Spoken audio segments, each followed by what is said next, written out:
CBI आणि ईडीची ताकद कमी होते, सरकारची ताकद कमी पडते.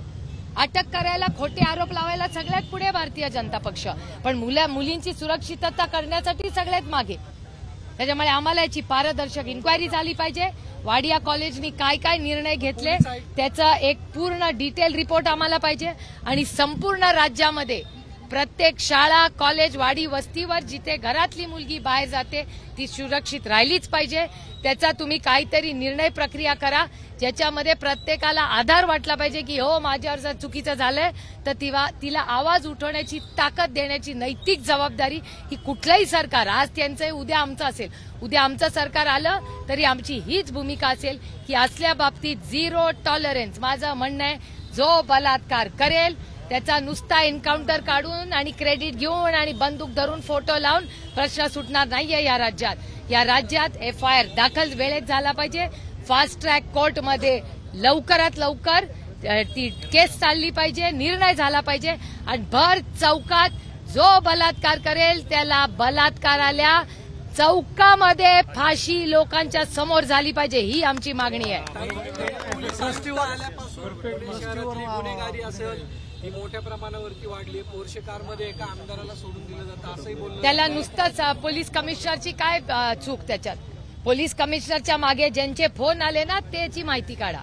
ते पोलीस कमिशनरनी रक्त नाही बदललं, पोलीस कमिशनरनी डिले नाही केले.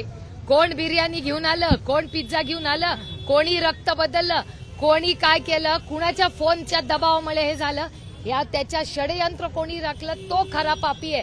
नुसता पोलीस कमिशनरला नावं ठेवून होणार नाही काम. तो बिचारा पोलीस कमिशनर काय केले? अर्थातच पोलीस कमिशनरला कोणी फोन केले, पोलीस कमिशनरवर कोणी दबाव टाकला याचं उत्तर महाराष्ट्राला पाहिजे. पाठीशी घातलं जाते. अर्थातच तसंच दिसतंय आता तरी. त्याच्यामुळे ह्याची ट्रस्टीजनी पारदर्शकपणे येऊन, वाडिया कॉलेज हा पुण्याचा अभिमान आहे, त्याच्यामुळे त्यांनी पारदर्शकपणे येऊन सगळ्या पालकांना बोलवून त्याची चर्चा केली पाहिजे अशी आमची मागणी आहे. आणि आम्ही कॉलेजच्या बरोबरीने उभं राहू जर कॉलेजनी सत्य लपवलं नाही तर.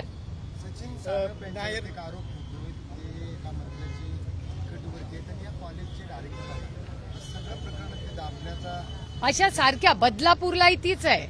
बदलापूरला अनेक लोक, आणि हे माझं म्हणणं नाहीये, बदलापूरच्या घटनेनंतर टेलिव्हिजन आणि वर्तमानपत्रात प्लीज माझा बाईट दाखवताना पुरं दाखवा, कारण का हा माझा पुरा स्टेटमेंट आहे की वर्तमानपत्र आणि चॅनल्सच्या वरून अशी माहिती कळाली की ही माहिती किंवा त्या पूर्ण बदलापूरच्या शाळेमध्ये काय नक्की स्कॅन्डल चाललं होतं हे कुठेतरी जात होतं, जिथे त्यांच्या मनाविरुद्ध चाललं होतं, म्हणून तो एन्काउंटर झाला.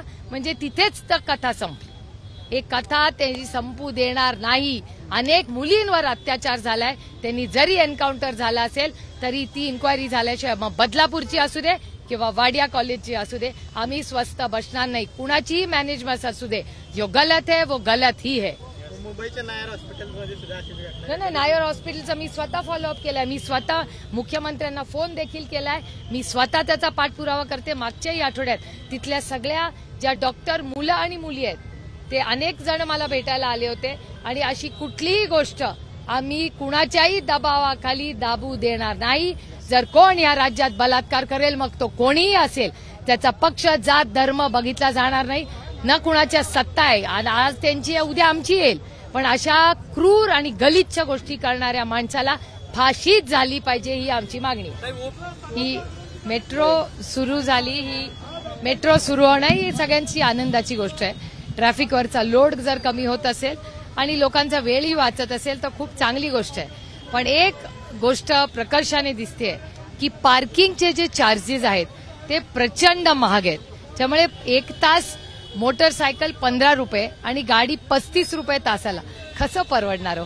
10 तास जर माणूस तिथे गेला तर 350 रुपये दिवसाचे आणि 150 रुपये मोटरसायकलवाल्याला दिवसाचे.